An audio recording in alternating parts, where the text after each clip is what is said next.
America फिर से भारत पर दबाव बनाने की कोशिश कर रहा है। क्या भारत अमेरिका ट्रेड डील को अंतिम रूप देने से ठीक पहले टैरिफ का नया हथियार निकाला गया है? और क्या फोर्स्ड लेबर यानी कि जबरन मजदूरी का मुद्दा वास्तव में चिंता का विषय है, या फिर ये ट्रेड नेगोशिएशन में दबाव बनाने की एक रणनीति का हिस्सा है?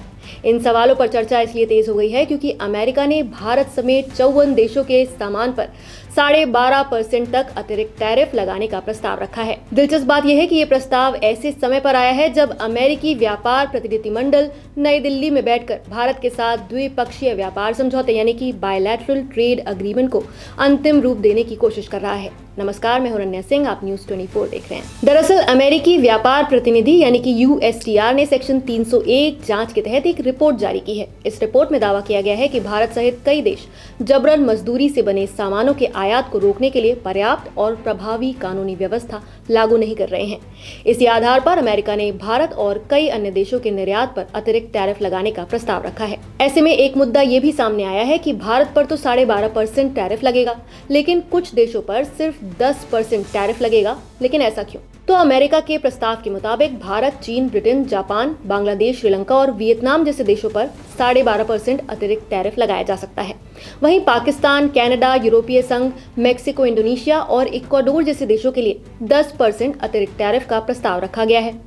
अमेरिका का तर्क है कि जिन देशों ने फोर्स लेबर से बने सामानों के आयात को रोकने के लिए कानूनी व्यवस्था बनाई है या फिर भविष्य में ऐसा करने का भरोसा दिया है, उन्हें कम टैरिफ वाली श्रेणी में रखा गया है, जबकि बाकी देशों को 12.5% वाले समूह में रखा गया है। और यहीं से मामला सिर्फ टैक्स का नहीं बल्कि कंपटीशन का भी बन जाता है।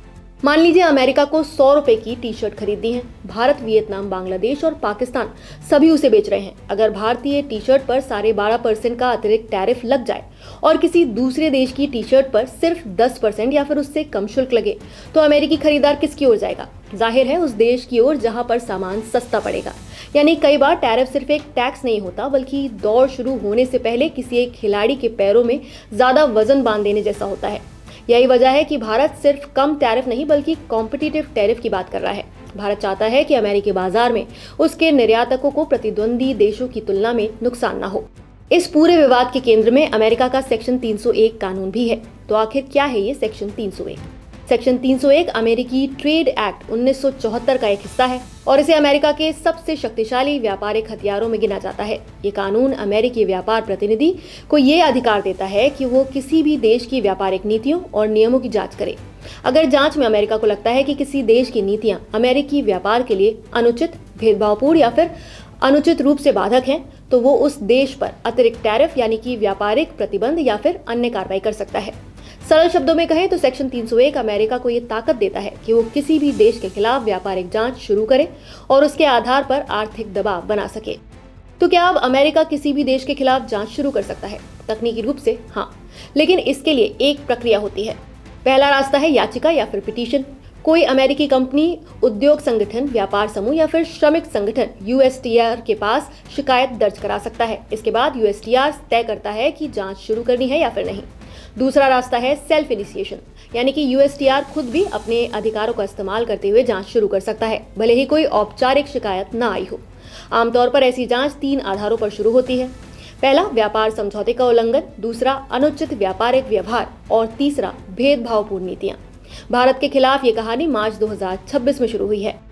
11 और 12 मार्च 2026 को USTR ने भारत समेत कई देशों के खिलाफ 2 अलग-अलग सेक्शन 301 जांच शुरू की। पहली जांच फोर्स लेबर यानी कि जबरन मजदूरी से जुड़े नियमों को लेकर थी। दूसरी जांच एक्सेस इंडस्ट्रियल कैपेसिटी यानी कि जरूरत से ज्यादा उत्पादन क्षमता को लेकर थी। अमेरिका का आरोप है कि कुछ देश अपनी घरेलू जरूरत से कहीं ज्यादा उत्पादन करते हैं और फिर उस अतिरिक्त माल को वैश्विक बाजारों में बेचते हैं। इससे अमेरिकी उद्योगों पर दबाव पड़ता है।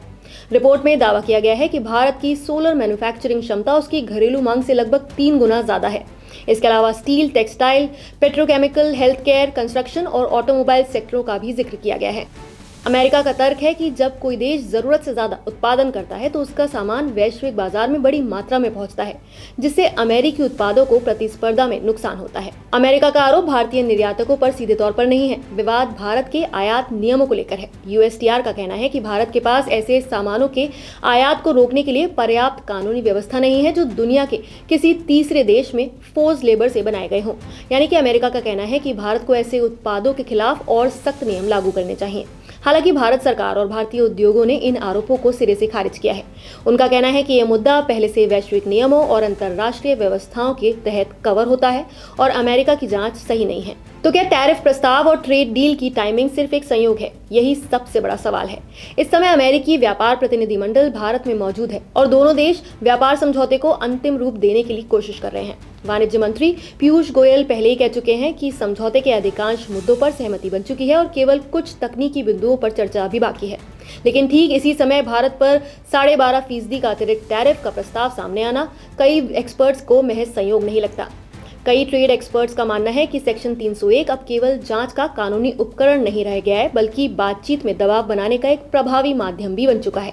उनके मुताबिक जैसे ही किसी देश के खिलाफ सेक्शन 301 जांच शुरू होती है, अतिरिक्त टैरिफ का खतरा पैदा हो सकता है और यही खतरा बाद में व्यापारिक बातचीत में एक दबाव का बिंदु भी बन जाता है। दूसरे शब्दों में कहें तो बातचीत की मेज पर समझौते की चर्चा चलती रहती है और उसी समय टैरिफ का खतरा भी सामने रखा जाता है। इस पूरे घटनाक्रम की टाइमिंग पर इसलिए भी चर्चा हो रही है क्योंकि फरवरी 2026 में अमेरिकी अदालतों ने ट्रंप प्रशासन की कुछ वैश्विक टैरिफ नीतियों पर सवाल उठाए थे। इसके कुछ ही हफ्तों बाद सेक्शन 301 के तहत नई जांचें शुरू कर दी गईं। आधिकारिक तौर पर अमेरिका ये नहीं कह रहा है कि दोनों घटनाएं जुड़ी हुई हैं, लेकिन कई व्यापार एक्सपर्ट्स का मानना है कि जब पुराने रास्तों पर कानूनी चुनौतियां बढ़ी तो सेक्शन 301 जैसे वैकल्पिक रास्तों का इस्तेमाल तेज हो गया। यही वजह है कि कुछ एक्सपर्ट्स इसे ट्रेड नेगोशिएशन अंडर प्रेशर का एक उदाहरण बता रहे हैं। फिलहाल ये सिर्फ एक प्रस्ताव है, ये अंतिम फैसला नहीं है। अमेरिका ने इस प्रस्ताव पर 6 जुलाई तक टिप्पणियां मांगी हैं और 7 जुलाई को सार्वजनिक सुनवाई होगी।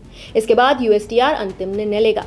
भारत सरकार का कहना है कि वो सेक्शन 301 कार्रवाई के तहत अमेरिका के साथ लगातार बातचीत कर रही है। साथ ही दोनों देशों के बीच चल रही ट्रेड डील पर भी चर्चा जारी है।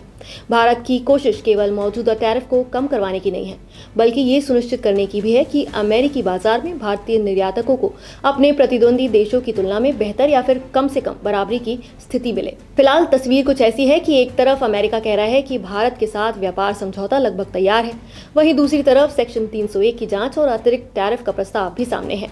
इसलिए ये मामला सिर्फ 12.5% टैरिफ का नहीं है, बल्कि इस बात का भी है कि वैश्विक व्यापार में दबाव, बातचीत और रणनीति कैसे एक साथ चलती है।